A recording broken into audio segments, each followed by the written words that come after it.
بسم الله الرحمن الرحيم رب اشرح لي صدري ويسر لي أمري واحلل عقدة من لساني يفقه قولي اللهم انفعنا بما علمتنا وعلمنا ما ينفعنا وزدنا علما فبشر عبادي الذين يستمعون القول فيتبعون أحسنه أولئك الذين هداهم الله وأولئك هم أولو الألباب. أعوذ بالله من الشيطان الرجيم. بسم الله الرحمن الرحيم. فلما جاء أمرنا نجينا صالحا والذين آمنوا معه برحمة منا ومن خزي يومئذ إن ربك هو القوي العزيز. بس جب آ گیا ہمارا حکم، کون سا حکم؟ عذاب کا حکم.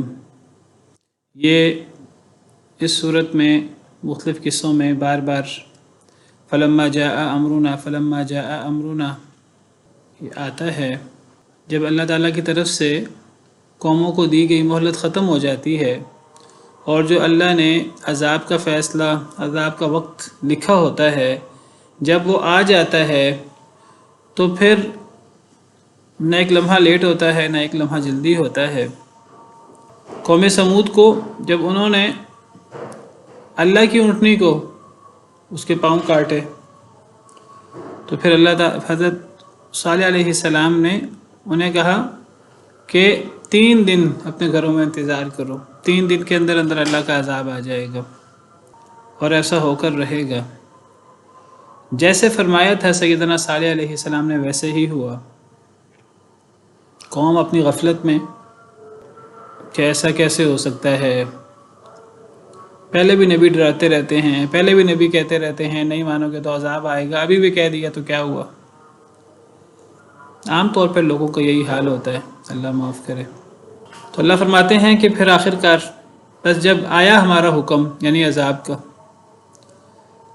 قوم سمود کو ہلاک کرنے کا، تباہ و برباد کرنے کا، نجینا صالحا تو ہم نے نجات دے دی صالح علیہ السلام کو، والذین آمنوا معه برحمت منا اور ان لوگوں کو جو ایمان لائے تھے ان کے ساتھ، حضرت صالح علیہ السلام کے ساتھ جو لوگ ایمان لائے تھے حضرت صالح علیہ السلام کے ساتھ اللہ نے انہیں بھی نجات دی. برحمت منا ساتھ رحمت کے ہماری طرف سے خصوصی رحمت کی وجہ سے، یعنی وہ اپنے اعمال کی وجہ سے اللہ کے عذاب سے نہیں بچے، ان کو نجات نہیں ملی، اللہ کی رحمت سے. برحمت منا رحمت کی وجہ سے ہماری پاس سے، یعنی خصوصی طور پہ اللہ کی طرف سے رحمت تھی. تو انسان اگر عذاب سے بچتا ہے، اللہ کی نعمتوں کا حقدار ہوتا ہے، تو اس کی اصل وجہ اللہ کی رحمت ہوتی ہے. اللہ کی رحمت جوش میں کب آتی ہے؟ جب اعمال ہوتے ہیں، وہ خواہشات سے، امنیات سے، امیدیں لگانے سے اللہ کی رحمت کا حصول نہیں ہوتا، بلکہ اس کے لیے عمل کرنا پڑتا ہے، قربانی دینی پڑتی ہے، کچھ کر کے دکھانا پڑتا ہے. تو پھر اللہ کی رحمت جوش مارتی ہے اور پھر اللہ کی رحمت سے انسان مصیبتوں سے بچتا ہے، اللہ کی نعمتوں کا حقدار بنتا ہے. تو اللہ تعالیٰ فرماتے ہیں کہ جب ہمارا حکم آ گیا تو ہم نے صالح علیہ السلام اور ان کے ساتھ ایمان والوں کو ہم نے نجات دی. حضرت نوح کے قصے میں بھی اللہ تعالیٰ نے حضرت نوح علیہ السلام کو، ان کے گھر والوں کو، ان کے ساتھ ایمان لانے والوں کو اللہ نے بچا لیا تھا کشتی میں. حضرت ہود علیہ السلام کے قصے میں بھی اللہ نے فرمایا کہ ہم نے ہود علیہ السلام کو اور ان کے ساتھ ایمان والوں کو ہم نے بچا لیے. یہاں بھی اور اگلے قصوں میں بھی دیکھیے، ان قصوں میں بہت بڑی عبرت ہے ہمارے لیے، سیکھنے کے لیے بہت سے اسباق ہیں، ہمارے لیے غور کرنے کے بہت سے مواقع ہیں کہ اللہ تعالیٰ ڈھیل دیتے ہیں ظالم لوگوں کو، نافرمان لوگوں کو، لیکن وہ ہمیشہ کے لیے نہیں ہوتی. وہ چاہے سینکڑوں سالوں پر محیط ہو جائے، لمبے عرصے پر 30 40 50 60 70 100 کئی 100 سالوں پر محیط ہو جائے، لیکن آخر کار وقت ختم ہوتا ہے، آخر کار اللہ کا عذاب آتا ہے، اور آپ ہر قوم کے قصے میں پڑھیں تو آخر کار وہ وقت ختم ہوا اور اللہ کا مقرر کردہ عذاب جو نبی جس کا وعدہ دیتے رہے وہ ہوا۔ قریش کے ساتھ بھی ایسے ہی ہوا جنگ بدر کے موقع پر۔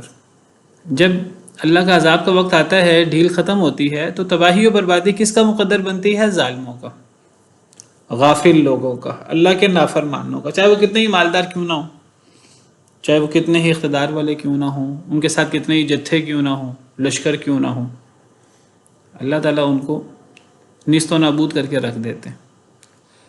اچھا، پھر نجات کس کو ملتی ہے ہمیشہ؟ نجات نبیوں کو، رسولوں کو اور ان کے ساتھ ایمان لانے والوں کو، چاہے وہ دنیاوی اسباب کے لحاظ سے، ظاہری لحاظ سے کتنے ہی تھوڑے کیوں نہ ہوں، ان کے پاس وسائل کم ہی کیوں نہ ہوں، لیکن ہوتا کیا ہے؟ نجات انہی کو ملتی ہے، عاقبت انہی کے لیے ہے، انجام انہی کے لیے ہے، دنیا میں بھی اور آخرت میں بھی۔ والعاقبۃ للمتقین، قوم نوح کے قصے میں ہم نے پڑھا، فاصبر ان العاقبۃ للمتقین، صبر کیجئے بے شک عاقبت، انجام متقین کے لیے ہے۔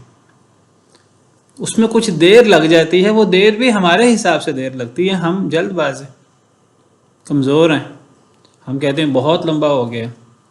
اللہ کے ہاں تو دیر نہیں ہوتی، وہ اللہ نے تو پہلے طے کیا ہوا ہے، اللہ نے لکھا ہوا ہے ایک ایک لمحہ، ایک ایک چیز، اللہ کے ہاں وہ دیر نہیں ہوتی۔ اللہ کے ہاں تو اللہ کا ایک دن ہمارے 1000 سال کے برابر ہے۔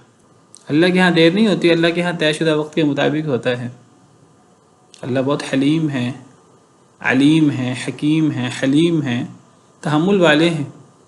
جب پھر پکڑ آتی ہے اللہ کی طرف سے، تو پھر جب پکڑ آنا اللہ کی سنت ہے، اللہ کا طریقہ ہے جس میں کبھی تبدیلی نہیں آتی، تو یہ بھی اللہ کا ایک طریقہ ہے، یہ بھی اللہ کی ایک مبارک سنت ہے کہ اللہ نبیوں کو، رسولوں کو، ایمان والوں کو نجات دیتے ہیں۔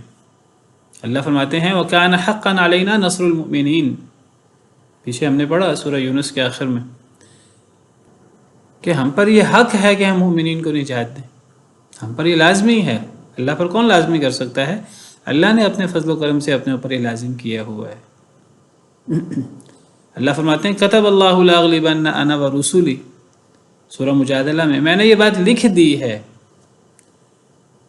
جیسے کہتے ہیں نا پتھر پہ لکیر ہے، میں نے یہ بات لکھ دی، اللہ نے یہ بات لکھ دی ہے کہ میں اور میرا رسول ہی غالب آئیں گے آخر کار۔ نبی صلی اللہ علیہ وسلم کو فرمایا وَلَلْآخِرَةُ خَيْرٌ لَكَ مِنَ الْأُولَى، آپ کے لیے آخرت، بعد والا وقت زیادہ بہتر ہے پہلے وقت سے۔ شروع میں آزمائشیں آتی ہیں، مشکلات آتی ہیں، وہ درجات بلند کرنے کے لیے، کندن بنانے کے لیے، انسان کے ساتھ کمیاں کوتاہیاں لگی ہوئی ہیں، ان کو معاف کرنے کے لیے وہ آتی ہیں،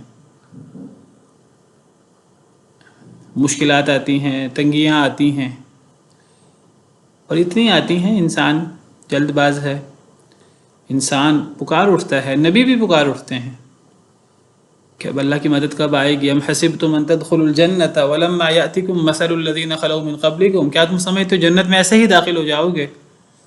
ولما یأتکم مثل الذین خلوا من قبلکم، ابھی تک تمہارے پاس پچھلے لوگوں جیسی مثال نہیں آئی، مستهم البأساء والضراء، انہیں سختیاں آئیں، انہیں تنگیاں آئیں، وزلزلوا، اور انہیں ہلایا گیا، جھنجھوڑا گیا، خوب آزمائش ہوئی، سخت قسم کی، اتنی آزمائش ہوئی حتی یقول الرسول والذین آمنوا معه متی نصر اللہ، حتیٰ کہ رسول پکار اٹھے، رسولوں کے ساتھ ایمان والے پکار اٹھے اللہ کی مدد کب آئے گی؟ تو اللہ فرماتے ہیں الا ان نصر اللہ قریب، خبردار اللہ کی مدد قریب ہے۔ خاص طور پہ جب انسان بالکل ہی انسان کے لیے صبر مشکل ہو جاتا ہے، اس وقت اللہ کی مدد بالکل قریب ہوتی ہے۔ تو یہ بھی اللہ کی سنت ہے، یہ بھی اللہ کا طریقہ ہے کہ آخر کار اللہ نجات دیتے ہیں۔ جی کوئی سوال کر رہا تھا آپ میں سے؟ السلام علیکم سر۔ وعلیکم السلام ورحمۃ اللہ۔ جی سر استاد آپ نے سنت کے بارے میں بتایا، یہ بات بھی ہے نا کہ رسولوں کے آنے سے پہلے حجت تمام نہیں ہوتی، رسولوں کے آنے سے پہلے عذاب نہیں آتا. جی آج کے دور میں جو لوگ ہیں، اتنے زیادہ لوگ ہیں جو مطلب مسلمان نہیں ہیں، ان کے لیے حجت کیسے تمام ہوگی؟ رسول کے آنے سے کیا مراد ہے؟ رسول کے آنے سے مراد یعنی لوگوں تک حق پہنچنا ہے، لوگوں تک اللہ کی وحی، اللہ کا پیغام پہنچنا ہے. تو کیا ہم تک اللہ کا پیغام نہیں پہنچا؟ لوگوں تک اللہ کا پیغام نہیں پہنچا؟ کفار تک پہنچ گیا ہے پیغام. لِأَلَّا يَكُونَ لِلنَّاسِ عَلَى اللَّهِ حُجَّةٌ بَعْدَ الرُّسُلِ، تاکہ لوگوں کے لیے کوئی حجت نہ رہے اللہ پر رسولوں کے بعد، کوئی دلیل باقی نہ رہے رسولوں کے بعد. تو رسولوں سے مراد یہ نہیں ہے کہ رسول ہر دور میں ہوں گے اور ہر زمانے میں ہوں گے اور کوئی زمانہ رسولوں سے خالی نہیں ہوگا. نہیں، رسول ہوں یا رسولوں کی دعوت موجود ہو. اب نبی کریم صلی اللہ علیہ وسلم تو اللہ کے آخری نبی، آخری رسول تھے. اب آپ کے بعد 1500 سال تو تقریباً گزر چکے ہیں، اور اب آگے کتنا عرصہ ہے. اب کسی اور نبی نے تو نہیں آنا، تو کیا پھر کسی پر بھی اللہ کا عذاب نہیں آ سکتا؟ کسی پر بھی حجت تمام نہیں ہو سکتی؟ ایسی بات تو نہیں ہے. تو نبی صلی اللہ علیہ وسلم کی دعوت قرآن کریم کی صورت میں، احادیث مبارکہ کی صورت میں حجت تو تمام ہو چکی ہے. آپ کی دعوت تو موجود ہے اور اللہ نے اس کی حفاظت بھی کی ہے. اب یہ ہماری ذمہ داری ہے کہ ہم اس دعوت کو آگے پہنچائیں دنیا کے کونے کونے میں. اگر یہ دعوت نہیں پہنچتی تو ہم سے اس کے بارے میں سوال ہوگا، اور یہ دعوت انشاءاللہ پہنچی ہے.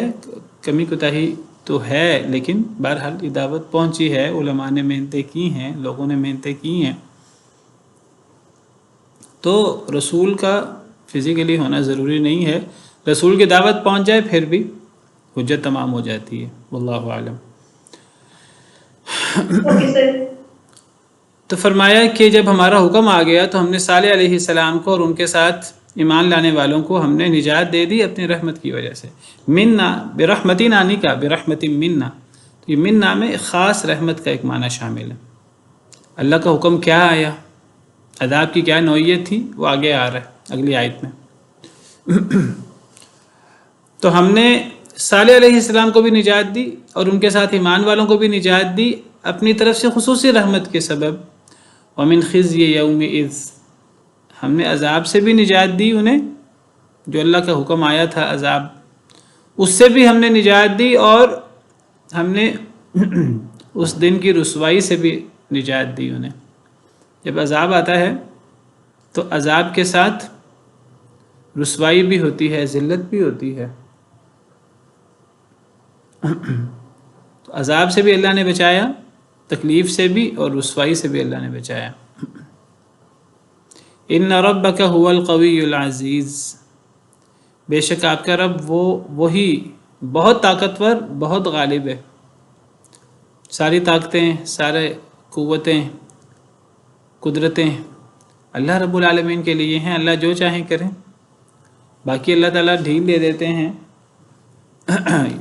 اور یہ اللہ کی طرف سے ایک رحمت ہوتی ہے، رحمت کی ایک صورت ہے، اللہ ڈھیل دے دیتے ہیں. ڈھیل سے کئی لوگ ایمان لے آتے ہیں، ورنہ ڈھیل نہ ہو تو پھر بہت سارے لوگ پہلے ہی مارے جائیں. لیکن جب وہ وقت مکمل ہو جاتا ہے تو پھر عذاب آتا ہے، اور اللہ کو عذاب لانے سے کوئی روک نہیں سکتا. پوری دنیا مل کر اللہ کو نہیں روک سکتی. اللہ اپنے ارادوں پر پوری طرح عمل کرنے پر قادر ہیں. فعال لما یرید، جو وہ چاہتا ہے وہ پوری طرح کرنے پر اللہ تعالیٰ قدرت رکھتے ہیں.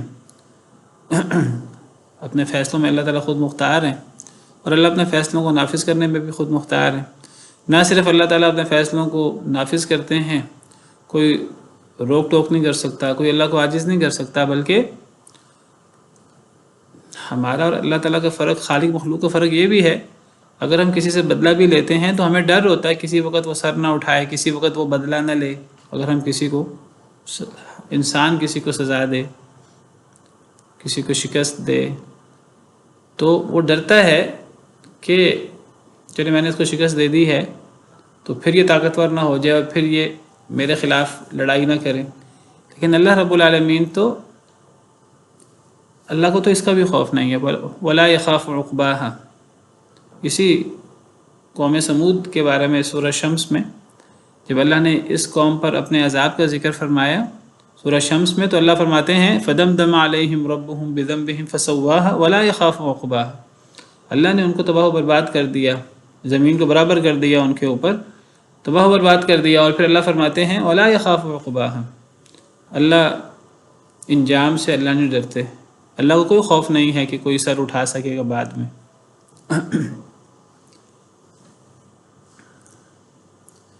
اللہ تعالیٰ ہمارے خالق ہیں اور قدرت رکھتے ہیں اور سب کچھ کر سکتے ہیں، جلال والے ہیں، متکبر ہیں، جبار ہیں، القاہر ہیں، سب کچھ ہیں. تو انسان اللہ سے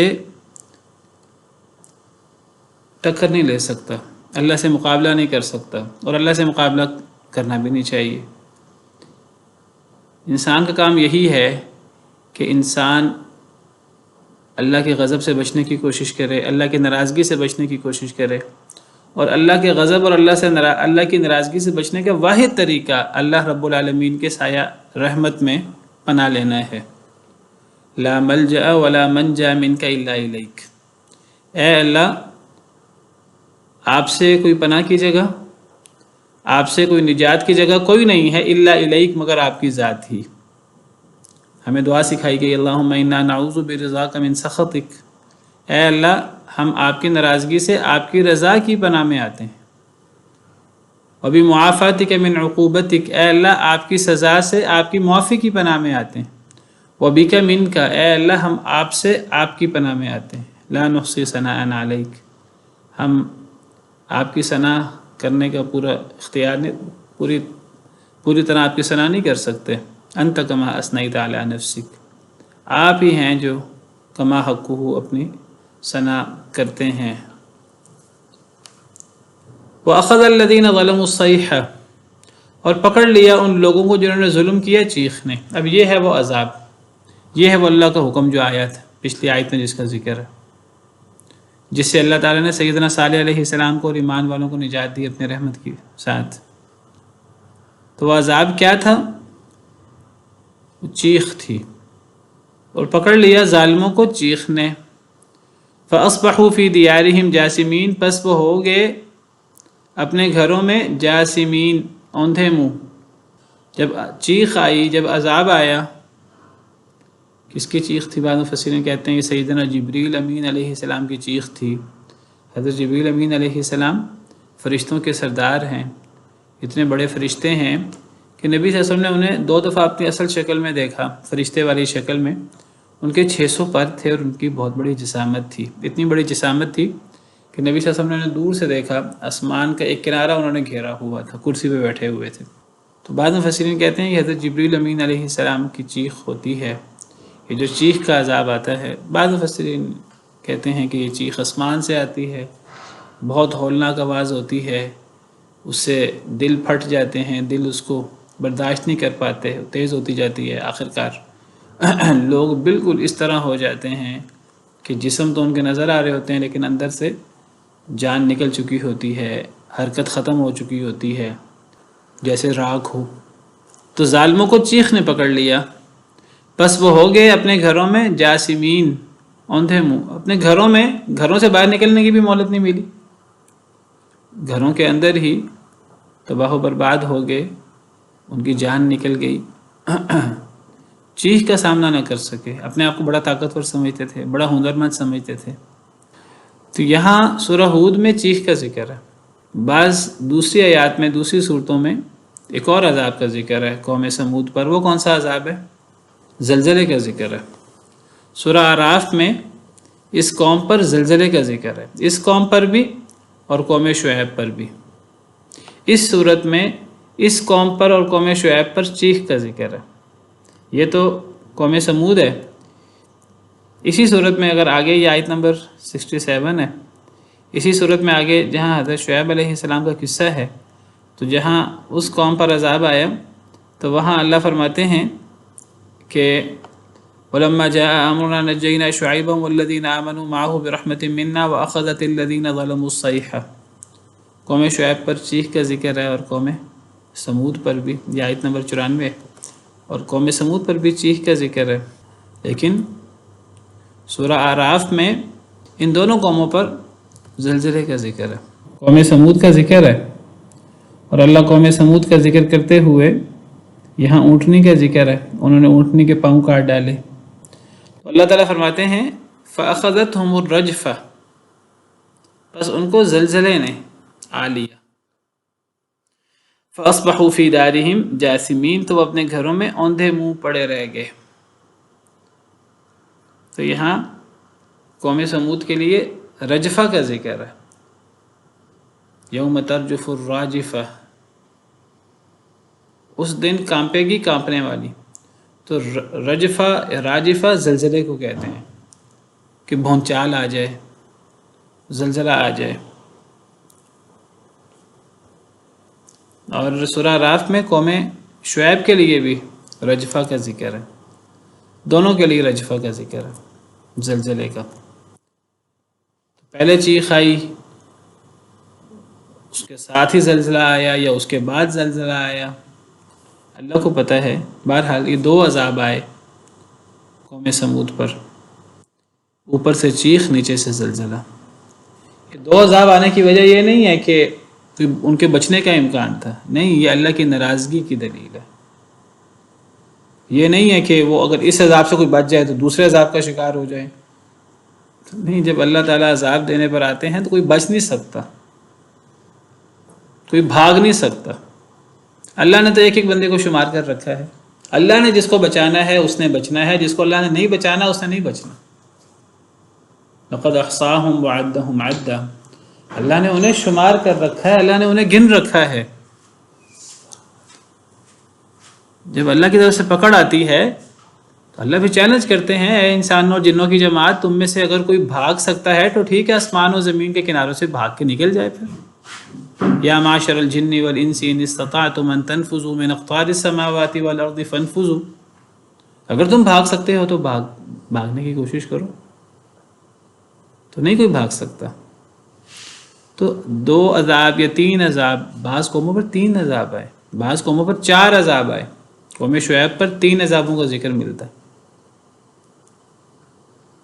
چیخ کا، زلزلے کا، اور بادلوں سے، آسمان سے آگ برسنا شروع ہو گئی۔ قوم لوط پر چار عذابوں کا ذکر ملتا ہے۔ تو یہ زیادہ عذاب ہونے کا مطلب یہ نہیں ہے کہ اللہ کو ڈر ہوتا ہے کہ کوئی کسی عذاب سے بچ نہ جائے تو اس سے بچ جائے تو یہ عذاب نہیں، یہ اللہ کے غضب کی، اللہ کی ناراضگی کی دلیل ہوتی ہے۔ اللہ کے فیصلے ہیں، اللہ کی مرضی ہے، اللہ کو بہتر پتہ ہے۔ تو اللہ اس قوم پر اور دیگر کافر قوموں پر اللہ بہت ناراض ہوئے، تو پکڑ لیا ظالموں کو چیخ نے۔ فَأَصْبَحُوا فِي دِيَارِهِمْ جَاثِمِينَ، پس وہ ہو گئے اپنے گھروں میں جاسمین، اوندھے منہ۔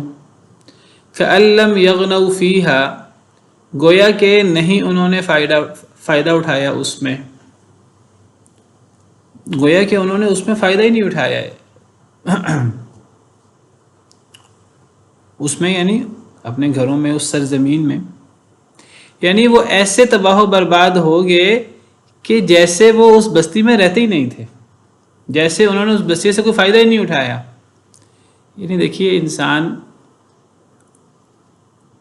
اتنا، یعنی شیطان کی طرف سے دھوکہ ہے اور انسان وسوسے کا شکار ہوتا ہے۔ انسان سمجھتا ہے کہ میرے بغیر دنیا چلنی نہیں ہے، میرے بغیر دنیا کا نظام نہیں چلنا۔ وہ سمجھتا ہے جیسے میں نہیں ہوں گا تو کچھ بھی نہیں ہوگا، دنیا ہی ختم ہو جائے گی۔ ہم ہی دنیا کے اندر بڑے قوت والے ہیں اور بڑی صنعت و حرفت والے ہیں اور بڑی صلاحیتیں ہیں ہمارے پاس، دنیا کا نظام ہم ہی چلا رہے ہیں، ہم نہیں ہوں گے تو دنیا بھی نہیں چل سکے گی۔ جب اللہ کی طرف سے عذاب آتا ہے، جب کسی پر پکڑ آتی ہے، تو وہ جو سمجھتا ہے کہ میرے بغیر دنیا نہیں چلے گی، تو اس کے ختم ہونے کے کچھ دیر بعد ایسے جیسے وہ کبھی دنیا میں وہ رہا ہی نہ ہو، دنیا کو کوئی فرق نہیں پڑتا، دنیا بھول جاتی ہے۔ دنیا ان کو بھی بھول جاتی ہے، کوئی ان کو یاد بھی نہیں کرتا۔ یہ تو پھر ان پر عذاب آتے ہیں اللہ کی طرف سے اور ذلت آتی ہے، شدید قسم کی رسوائی۔ جو لوگ اچھی موت بھی مرتے ہیں، اور لوگ تو اللہ معاف کرے اپنے عزیزوں کو اور اپنے پیاروں کو بھی بھول جاتے ہیں، ماں باپ کو بھول جاتے ہیں۔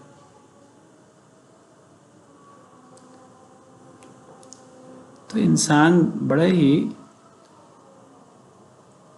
مغالطے کا شکار ہے کہ میری دنیا میں بڑی اہمیت ہے، میرے بغیر تو دنیا چلے گی نہیں۔ اگر نبی کریم صلی اللہ علیہ وسلم کے بعد دنیا چلتی رہی، دنیا کا نظام چلتا رہا، تو باقی لوگوں کے بعد بھی چل سکتا ہے۔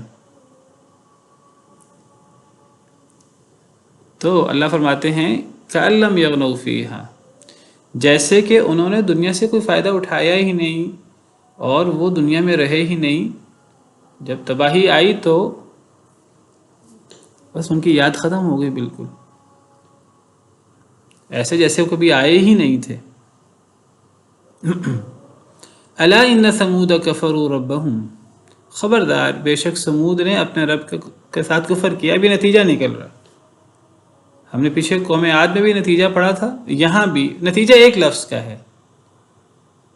ان کا جرم کیا تھا؟ کفر، اللہ کی نافرمانی، اللہ رسول کا انکار، سیدنا صالح علیہ السلام کی باتیں ماننے سے انکار، کفر و جحود۔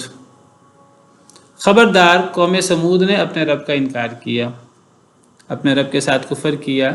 جس طرح ایمان باللہ میں ہر چیز آ جاتی ہے، اللہ پر ایمان لانا، اللہ کو ماننا، اللہ کی ماننا، جس میں رسولوں پر ایمان بھی آ جاتا ہے، فرشتوں پر بھی ایمان بھی آ جاتا ہے، کتابوں پر ایمان بھی آ جاتا ہے، اور اللہ کے ہر حکم پر ایمان آ جاتا ہے۔ اسی طرح اللہ کے ساتھ کفر میں ہر چیز آ جاتی ہے، اللہ کے ساتھ کفر، اللہ کے رسولوں کے ساتھ کفر، اللہ کی کتابوں کے ساتھ کفر، اللہ کے احکامات کے ساتھ کفر، یوم آخرت کے ساتھ کفر، ہر چیز اس میں آ جاتی۔ تو ایک جملے میں ان کا کیا قصور تھا؟ کفر، اللہ کے ساتھ کفر۔ جو بھی کفر کا رویہ اختیار کرے گا تو کیا ہوگا؟ وہ جو قوم سمود کے ساتھ ہوا، جو قوم عاد کے ساتھ ہوا۔ اللہ فرماتے ہیں انہوں نے اپنے رب کے ساتھ کفر کیا، الا بعدا لثمود، خبردار دوری ہے سمود کے لیے۔ دوری سے مراد لعنت، اللہ کی رحمت سے دوری۔ تو ان لوگوں پر لعنت ہو اللہ کی، یہ نتیجہ ہے اس قصے کا۔ پچھلے قصے کا بھی یہی نتیجہ تھا۔ جو بھی اللہ کی نافرمانی کرے گا، اور یہ بات یاد رکھیے، ہم مسلمان سمجھتے ہیں کہ جی ہم تو مسلمان ہیں، بھی کسی کے اللہ سے کوئی رشتہ داری نہیں ہے۔ اللہ کے قریب وہ ہے جو اللہ سے ڈرنے والا ہے۔ اگر ایک شخص مسلمان گھر میں پیدا ہو گیا، اس کے ماں باپ نے اس کا نام بڑا پیارا رکھ دیا، نبیوں والا، لیکن اگر اس کا عمل اللہ کو ناراض کرنے کا ہے، اللہ اور اللہ کی آیات کے ساتھ، اللہ کے احکامات کے ساتھ کفر کا ہے، جحود کا ہے، انکار کا ہے، تو یہ پھر عبرتیں ہمارے سامنے ہیں، قصے ہمارے سامنے ہیں۔ اور یہ ان فی ذلک لعبرۃ لمن یخشی لقد کان فی قصصہم عبرۃ لأولی الالباب۔ اللہ فرماتے ہیں یہ ان لوگوں کے قصوں میں عقل مندوں کے لیے عبرت ہے۔ بڑا ہی خوش نصیب ہے کوئی شخص اگر دوسروں کے قصے سے سبق سیکھ لے، دوسرے کے واقعے سے سبق سیکھ لے، ورنہ پھر جب انسان پہ خود عذاب آتا ہے، پھر وہ انسان خود تو سبق نہیں سیکھ سکتا، ہاں دوسرے عقل مند لوگ وہ سبق سیکھ سکتے ہیں۔ تو بہرحال اللہ نے یہ واقعات بیان کیے ہیں ہمارے لیے کہ ہم ان سے سبق سیکھیں اور ہم اللہ کے ساتھ تعلق جوڑیں، غفلت کی نیند سے جاگیں، اپنی آخرت کے لیے کوئی کام کریں۔ وَلَقَدْ جَاءَتْ رُسُلُنَا إِبْرَاهِيمَ بِالْبُشْرَى قَالُوا سَلَامًا، اور البتہ تحقیق آئے ہمارے رسول، ہمارے بھیجے ہوئے، یہاں فرشتے مراد ہیں، ابراہیم علیہ السلام کے پاس، بالبشرا بشارت لے کر، خوشخبری لے کر، قالوا سلاما انہوں نے کہا سلام، سلام کہا، قال سلام، سیدنا ابراہیم علیہ السلام نے جواباً کہا سلام۔ فما لبث ان جاء بعجل حنیذ، بس نہیں وہ ٹھہرے حضرت ابراہیم، ان جاء یہ کہ وہ لے آئے، جاء کا مطلب آنا، لیکن بعد میں با آ جائے تو لے آنا. جب ہم لے آئے معنی کریں گے تو پھر با کا معنی نہیں کریں گے. بس نہیں وہ ٹھہرے یہ کہ وہ لے آئے بعجل بچھڑا حنیذ بھنا ہوا. تو اب سیدنا ابراہیم علیہ السلام کا قصہ شروع ہو رہا ہے. سیدنا ابراہیم علیہ السلام کے پاس فرشتے خوشخبری لے کر آئے تھے. کس کی خوشخبری لے کر آئے تھے؟ سیدنا اسحاق علیہ السلام کی پیدائش کی خوشخبری لے کر. تو اس صورت میں ہم نے سب سے پہلے سیدنا نوح علیہ السلام کا قصہ پڑھا ہے، پھر اس کے بعد قوم عاد سیدنا ہود علیہ السلام کا قصہ پڑھا، پھر قوم سمود اور ان کے نبی سیدنا صالح علیہ السلام کا قصہ پڑھا، اور اب سیدنا ابراہیم سیدنا لوط علیہ السلام کا قصہ ہے.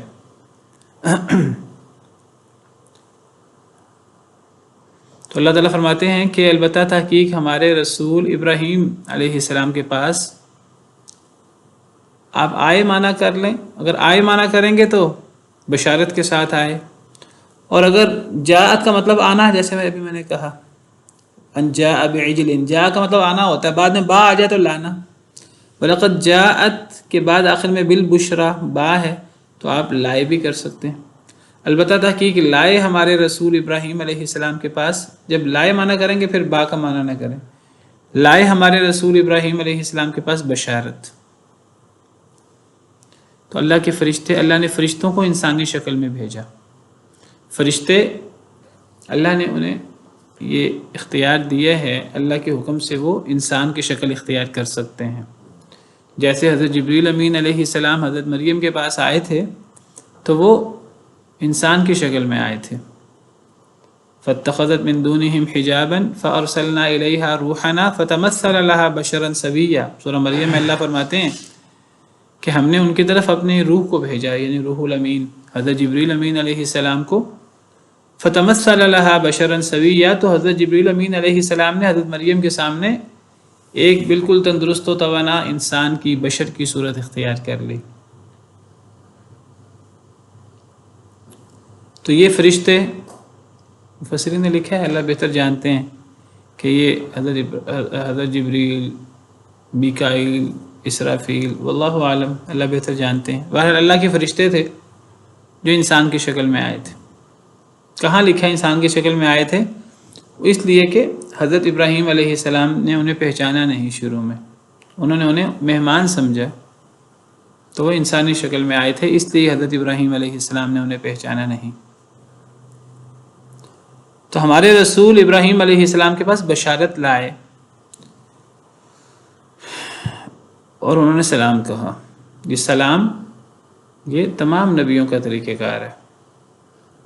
کئی دفعہ ذکر ہو چکا ہے کہ تمام نبیوں کا دین دین اسلام ہے. سیدنا آدم علیہ السلام سے لے کر نبی کریم صلی اللہ علیہ وسلم تک، قیامت تک دین اللہ کا ایک ہی ہے، دین اسلام. ہاں، ہر نبی کی شریعت، یعنی بعض باتیں چھوٹی چھوٹی چینج ہو جاتی ہیں، ورنہ دین کی بنیادیں، دین ایک ہی رہتا ہے، اسلام. اور اس اسلام کے اندر سلام ہے، اور سلام کی بڑی فضیلت ہے کہ جب اللہ تعالیٰ نے سیدنا آدم علیہ السلام کو پیدا کیا تھا، صحیح حدیث مبارکہ میں ہے، تو اللہ نے پیدا کرنے کے بعد انہیں فرمایا جاؤ، فرشتوں کی جماعت ہے، جاؤ انہیں جا کر سلام کہو، السلام علیکم ورحمۃ اللہ کہو، اور دیکھو کہ وہ تمہیں کیا جواب دیتے ہیں. تو تمہیں جو بھی جواب دیں تو یہ سلام اور جواب یہ قیامت تک کے لیے تمہارے اور تمہاری اولاد کے لیے ایک ملنے جلنے کا ایک طریقہ کار ہے. تو سیدنا آدم علیہ السلام سے یہ سلام کا سلسلہ جاری ہے. ایک مسلمان کا دوسرے مسلمان پر حق ہے، سلام کہنا چاہیے، جس کو جانے اس کو بھی، جس کو نہ جانے اس کو بھی سلام کہنا چاہیے. صرف جان پہچان والے کو سلام کہنا یہ قیامت کی نشانی ہے. تو حضرت ابراہیم علیہ السلام کو فرشتوں نے سلام کہا تو حضرت ابراہیم علیہ السلام نے جواباً سلام کہا. کبھی مختصر سلام کہنا ہو تو صرف سلام کہا جا سکتا ہے. اردو میں آپ سین لام الف میم لکھ دیں، انگلش میں SALAM لکھ دیں. جواباً بھی مختصر جواب دینا ہے تو سلام کہا جا سکتا ہے. جیسے یہاں حضرت ابراہیم علیہ السلام نے جواباً سلام کہا۔ اب انہوں نے لفظ سلام بولا کہ انہوں نے جواباً سلام کے جو بھی جوابی الفاظ تھے وہ کہے۔ اس سے علماء نے استدلال کیا ہے کہ مختصر طور پر سلام کہا جا سکتا ہے، جواب میں بھی سلام کہا جا سکتا ہے، اور یہ بات قرآن کریم میں ایک سے زیادہ مقام پر ہے۔ سورہ زاریات میں بھی اللہ فرماتے ہیں هل اتاک حدیث ضیف ابراہیم المکرمین اذ دخلوا علیہ فقالوا سلاما۔ تو بجائے اس کے کہ ہم مختصر وہ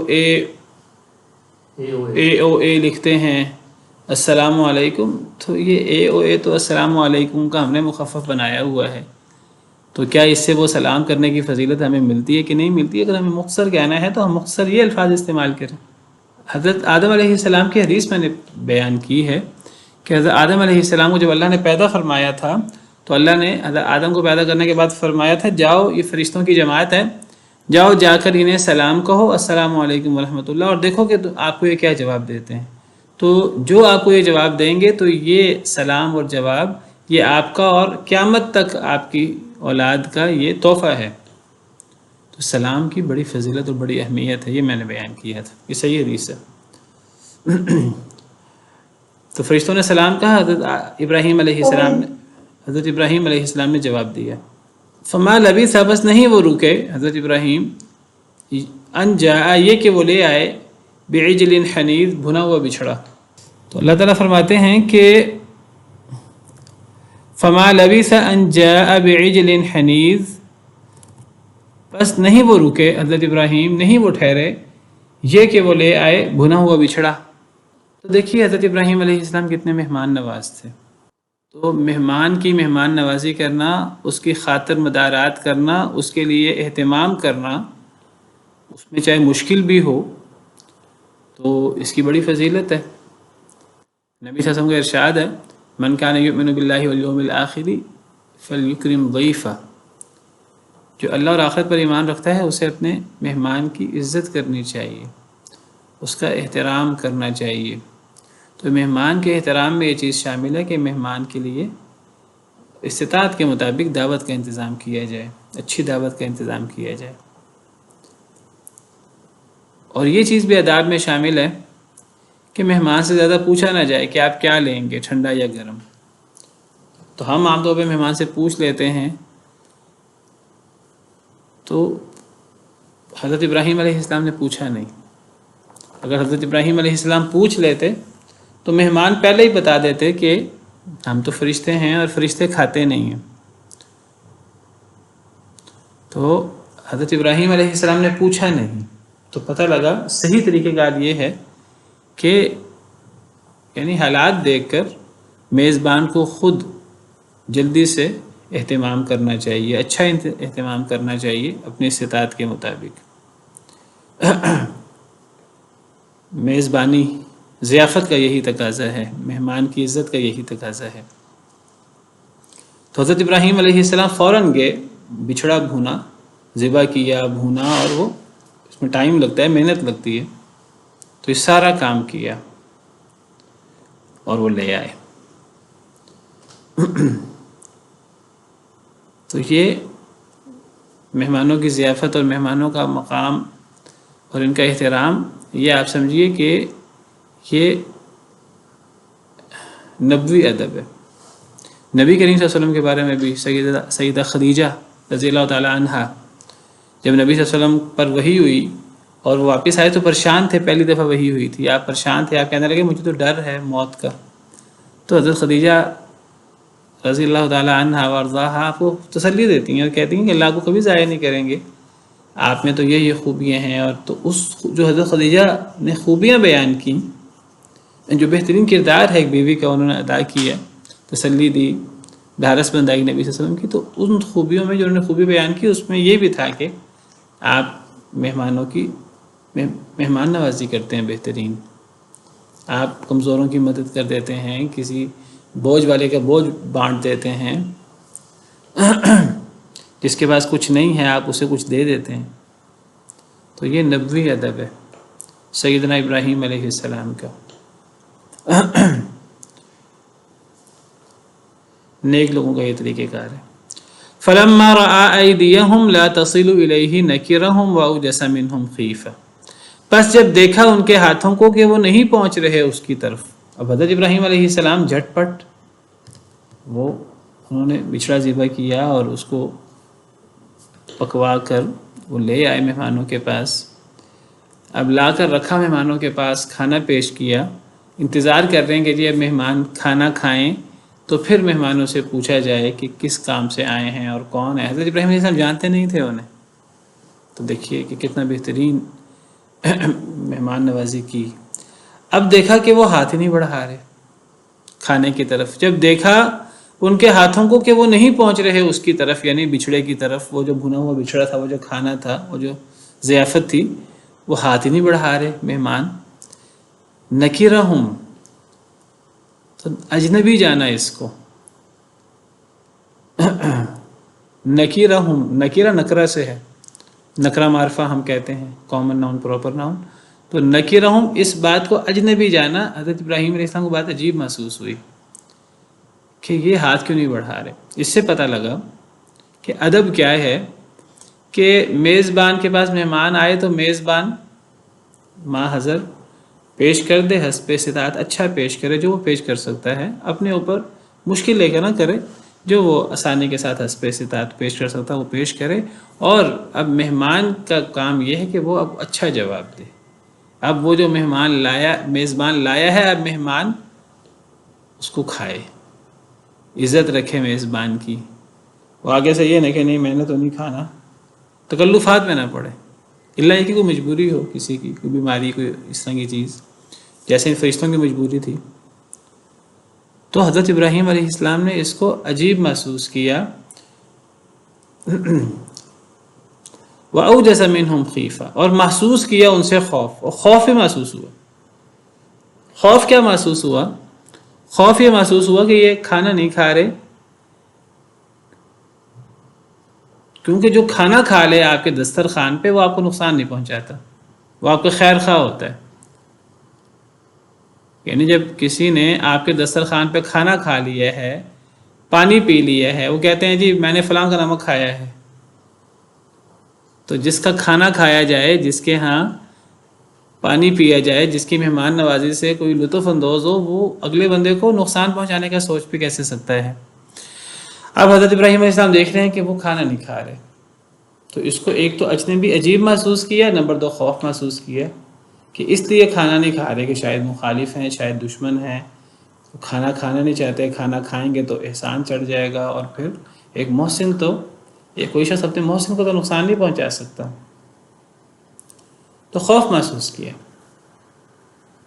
اب سوال یہ ہے کہ نبی اور خوف، نبی تو نہیں ڈرتا، نبی تو اللہ کے علاوہ کسی سے نہیں ڈرتا. تو حضرت ابراہیم علیہ السلام نے کس چیز کا خوف محسوس کیا اور کیوں ڈرے؟ اللہ کے جلیل القدر پیغمبر خلیل اللہ، تو وہ کیوں ڈرے؟ فرشتوں نے آگے سے کہا قالوا لا تخف، ڈرے نہیں. تو حضرت ابراہیم علیہ السلام نبی ہو کر، اللہ کے جلیل القدر پیغمبر اور رسول ہو کر ڈرے کیوں؟ کیا توجہ کی جائے گی اس کی؟ جی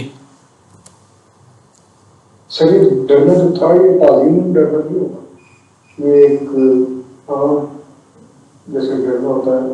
اس وجہ ہے کہ وہ ان کی مہمانوں والی کرنے والے سے وہ اس کا جواب نہیں دے. جی مسامنہ.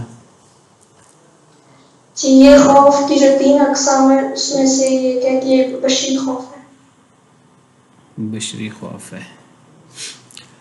جی تو اصل میں ایک ہے خوف اللہ کے علاوہ کسی کا، تو مومن اللہ کے علاوہ کسی سے نہیں ڈرتا. جی مس افشین. جی السلام علیکم. وعلیکم السلام. جیسے کہ میں نے کہیں سے سنا تھا، پتہ نہیں کوئی کہہ رہا تھا، تو میں نے اس لیے بات ہو ہی رہی ہے تو میں پوچھی ہوں. انہوں نے کہا تھا کہ جیسے کہ مہمان کے آگے کوئی چیز رکھی جائے وہ نہیں کھاتا تو اس کا مطلب ہے یہ ہمارے کسی برے ارادے سے آیا ہے، کسی غلط نیت سے آیا ہے. تو ان کو ان کے حضرت ابراہیم علیہ السلام کو خطرے کی گھنٹی محسوس ہوئی کہ بھئی یہ کسی غلط نیت سے آیا ہے، اس لیے ان کو دل میں تھوڑا سا خوف محسوس ہوا. تو آپ اس کی وضاحت کر دیں کہ آیا یہ بھی اس میں آ سکتا ہے یا نہیں. اصل میں یہی سوال ہے کہ حضرت ابراہیم علیہ السلام اسی لیے ڈرے کہ عام طور پہ تو یعنی مہمان جب آتا ہے تو وہ جب میزبان کے ہاں کھانا کھاتا ہے تو اب جب وہ میزبان کے ہاں کھانا کھا لیتا ہے، اب جو کھانا کھا لے کسی کے دسترخوان پر تو وہ کبھی اس کو نقصان نہیں پہنچا سکتا، اور اگر نقصان پہنچائے تو وہ ایک یعنی ایٹیکیٹس کی یہ خلاف ورزی ہے، طور طریقے کی خلاف ورزی ہے، بہت بڑی زیادتی ہے۔ تو اب جب انہوں نے کھانا نہیں کھایا تو حضرت ابراہیم علیہ السلام کو محسوس ہوا جیسے یہ دوست نہیں ہیں، اچھے ارادے سے نہیں آئے، اچھے ارادے سے آتے تو کھاتے۔ تو حضرت ابراہیم علیہ السلام کو خوف محسوس ہوا، اسی لیے خوف محسوس ہوا، واللہ عالم۔ سوال یہ ہے کہ خوف کیوں محسوس ہوا؟ خوف تو نہیں محسوس ہونا چاہیے نبی کو۔ انی لا یخاف لدی المرسلون، اللہ فرماتے ہیں میرے پاس رسول نہیں ڈرتے۔ اب حضرت ابراہیم علیہ السلام تو جلیل القدر پیغمبر اور رسول ہیں، تو انہیں کیوں خوف محسوس ہوا؟ تو اس کا جواب یہ ہے کہ یہ اصل میں اللہ نے جس خوف کی نفی کی ہے رسولوں سے، اور اللہ نے قرآن کریم میں کئی جگہ پر فرمایا ہے فلا تخشوا الناس واخشونی، لوگوں سے نہ ڈرو مجھ سے ڈرو، تو یہ حکم ہماری شریعت کے لیے بھی ہے، پچھلی شریعتوں کے لیے بھی تھا، بلکہ اللہ کے علاوہ کسی سے ڈرنا یہ تو یعنی اللہ پر یعنی گویا کہ توکل نہیں ہے، اللہ پہ توکل ہو تو انسان کو اللہ سے ڈرنا چاہیے۔ تو علماء کہتے ہیں کہ ایک ہوتا ہے کہ ایک انسان کے دل میں ڈر آئے اور وہ ڈرتا رہے، تو یہ اس خوف کی ممانعت ہے۔ ایک ہوتا ہے کہ فوری طور پہ ایک احساس آیا دل میں فطری طور پر اور فوری طور پر، تو وہ بالکل ایک الگ چیز ہے، ایسی چیز نبوی شان کے منافی نہیں ہے۔ یعنی دل میں ایک اچانک ایک خیال آئے تو یہ چیز یعنی خوف، یہ خوف ہے ہی نہیں، یہ ایک فوری ایک خیال ہے، فوری ایک چیز ہے جو پھر ختم ہو جاتی ہے، یہ باقی نہیں رہتی نبیوں میں۔ ورنہ اصل میں جب حضرت ابراہیم علیہ السلام، جب حضرت موسیٰ علیہ السلام اللہ نے نبی بنایا، اللہ نے ان سے کلام کیا، کلام کا شرف بخشا، تو اللہ نے فرمایا عصا پھینکو، عصا پھینکا تو سانپ بن گیا۔ حضرت موسیٰ ڈر گئے، ڈر کر بھاگ کھڑے ہوئے، باقاعدہ قرآن میں پیٹ پھیر کر بھاگ کھڑے ہوئے۔ تو اس موقع پر اللہ نے فرمایا تھا یا موسیٰ لا تخف انی لا یخاف لدی المرسلون، اے موسیٰ ڈریے نہیں، میرے پاس رسول ڈرتے نہیں۔ اب یہاں ایک سوال پیدا ہوتا ہے کہ جب اللہ فرما رہے ہیں رسول ڈرتے نہیں، تو اللہ تو حضرت موسیٰ کو رسول بنا چکے ہیں پہلے، تو حضرت موسیٰ کیوں پیٹ پھیر کے بھاگ کھڑے ہوئے؟ یہ وہ ایک فوری ایک رسپانس ہے، وقتی یہ ہو جاتا ہے۔ حضرت ابراہیم علیہ السلام کو یہاں ذکر نہیں ہے، دوسری جگہ ذکر ہے جب حضرت ابراہیم علیہ السلام کو بشارت ملی حضرت اسحاق کی بیٹے کی، تو حضرت ابراہیم علیہ السلام نے کہا میرے پاس بیٹا کیسے ہو سکتا ہے، میں تو بوڑھا ہوں، تو بیٹا کیسے ہو سکتا ہے؟ تو فرشتوں نے کیا کہا؟ سورہ حجر میں موجود ہے، فرشتوں نے کہا کہ آپ مایوس نہ ہوں، قالوا لا توجل انا نبشرك بغلام علیم قال ابشرتمونی علی ان مسنی الکبر فبما تبشرون۔ جب فرشتوں نے بشارت دی بیٹے کی تو حضرت ابراہیم حیرانگی سے کہنے لگے میرے پاس بیٹا کیسے ہو سکتا ہے، میں تو بوڑھا ہو چکا ہوں، تم مجھے کیا بشارت دیتے ہو؟ تو فرشتے کہنے لگے، سورہ حجر میں ہے کہ قالوا بشرناک بالحق فلا تکن من القانتین، ہم تو آپ کو سچی بشارت دے رہے ہیں، آپ مایوس نہ ہو۔ تو حضرت ابراہیم علیہ السلام فوراً کہتے ہیں وَمَن يَقْنَطُ مِن رَحْمَتِ رَبِّهِ إِلَّا الضَّالُّونَ، اللہ کی رحمت سے نا امید تو صرف گمراہ لوگ ہوتے ہیں۔ یعنی حضرت ابراہیم نے بتایا میں مایوس نہیں ہوں، یہ ایک فوری ایک رد عمل، ایک فوری ایک احساس، تو وہ مایوسی نہیں ہوتا، ایک فوری احساس یہ خوف نہیں ہوتا۔ یہ تو حضرت موسیٰ علیہ السلام جب فرعون کے دربار میں تھے اور جب وہ جادوگروں کے ساتھ معاملہ تھا، تو جب جادوگروں نے اپنی لاٹھیاں اور رسیاں پھینکی تو قرآن میں ہے پھر بھی حضرت موسیٰ علیہ السلام کو دل میں خوف محسوس ہوا، حالانکہ اللہ پہلے کہہ چکے ہیں، پہلے جب اللہ تعالیٰ نے حضرت موسیٰ کو کہا کہ آپ لاٹھی پھینکیں اور وہ سانپ بنا، حضرت موسیٰ علیہ السلام پیٹ پھیر کے منہ پھیر کر بھاگنے لگے، تو اللہ نے فرمایا کہ ڈرے نہیں، میرے پاس رسول نہیں ڈرتے۔ اب دوبارہ پھر جب حضرت موسیٰ علیہ السلام اور جادوگر آمنے سامنے ہیں اور جادوگر لاٹھیاں رسیاں پھینکتے ہیں، تو قرآن میں ہے کہ فَأَوْجَسَ فِي نَفْسِهِ خِيفَةً موسیٰ، حضرت موسیٰ علیہ السلام نے اپنے دل میں خوف محسوس کیا، قُلْنَا لَا تَخَفْ إِنَّكَ أَنْتَ الْأَعْلَىٰ، ہم نے کہا ہے موسیٰ ڈرے نہیں، آپ ہی غالب آئیں گے، تو دوبارہ حضرت موسیٰ ڈر رہے ہیں، تو یہ وہ ڈر ہے ہی نہیں، انی لا یخاف لدی المرسلون میں جس ڈر کی ممانعت ہے وہ نہیں ہے، یہ ایک فوری ایک احساس ہے. جیسا حضرت ابراہیم حضرت زکریا علیہ السلام کو اللہ نے بیٹے کی بشارت دی، حضرت زکریا خود اللہ سے دعا مانگ رہے ہیں بیٹے کی، اللہ نے بشارت دی تو حضرت زکریا کہتے ہیں اولاد کیسے ہو سکتی ہے؟ بھئی مانگ تو آپ خود رہے ہیں، دعا تو آپ نے خود کی ہے. حضرت زکریا کا ایمان تھا کہ اللہ سب کچھ کر سکتے ہیں، لیکن ایک فوری جو ایک سوال آتا ہے ذہن میں یا احساس ہوتا ہے، اس کو ڈر نہیں کہتے، اس کو مایوسی نہیں کہتے. وہ ڈر منع ہے جو یعنی مستقل ہوتا ہے. تو حضرت ابراہیم علیہ السلام نے اپنے دل میں ڈر محسوس کیا تو وہ کہنے لگے لا تخف، آپ ڈرے نہیں، انا ارسلنا الی قوم لوط، بے شک ہمیں بھیجا گیا ہے قوم لوط کی طرف. اب بتائیے کہ حضرت ابراہیم علیہ السلام کو اب فرشتوں نے بتایا ہے کہ آپ ڈرے نہیں، ہم اس لیے نہیں کھا رہے کہ ہم دشمن ہیں. کہا ہم اس لیے نہیں کھا رہے کہ ہم تو فرشتے ہیں اور ہم اصل میں آپ کے پاس بشارت دینے آئے ہیں، ہمیں اصل میں قوم لوط کی طرف بھیجا گیا ہے، تو ہم فرشتے ہیں، فرشتوں نے بتایا. تو حضرت ابراہیم علیہ السلام کو نہیں پتہ تھا، ابھی تک نہیں پتہ لگا، اب فرشتوں کے بتانے سے پتہ لگا کہ یہ فرشتے ہیں، یہ انسان نہیں ہے. حضرت ابراہیم علیہ السلام کو فرشتے انسان کی شکل میں آئے، حضرت ابراہیم کو نہیں پتہ کہ یہ فرشتے ہیں، یہ نہیں پتہ کس کام سے آئے ہیں. فرشتوں نے کھانا نہیں کھایا، حضرت ابراہیم علیہ السلام کو خوف محسوس ہوا، اس لیے خوف محسوس ہوا انہیں ابھی تک نہیں پتہ کہ وہ فرشتے ہیں. پھر کہتے ہیں نبی غیب جانتے، یہ کون سا علم غیب ہے؟ حضرت ابراہیم کو تو علم غیب نہیں ہے. فرشتے کہتے ہیں آپ ڈرے نہیں، فرشتوں کو کیسے پتہ لگا کہ حضرت ابراہیم ڈر رہے ہیں؟ یا تو حضرت ابراہیم علیہ السلام کے چہرے پر کوئی گھبراہٹ کے اثار آئے، ورنہ قرآن کریم میں دوسری جگہ پر ہے کہ حضرت ابراہیم علیہ السلام نے باقاعدہ کہا فرشتوں سے کہ مجھے تو تم سے خوف محسوس ہو رہا ہے. سورہ زاریات میں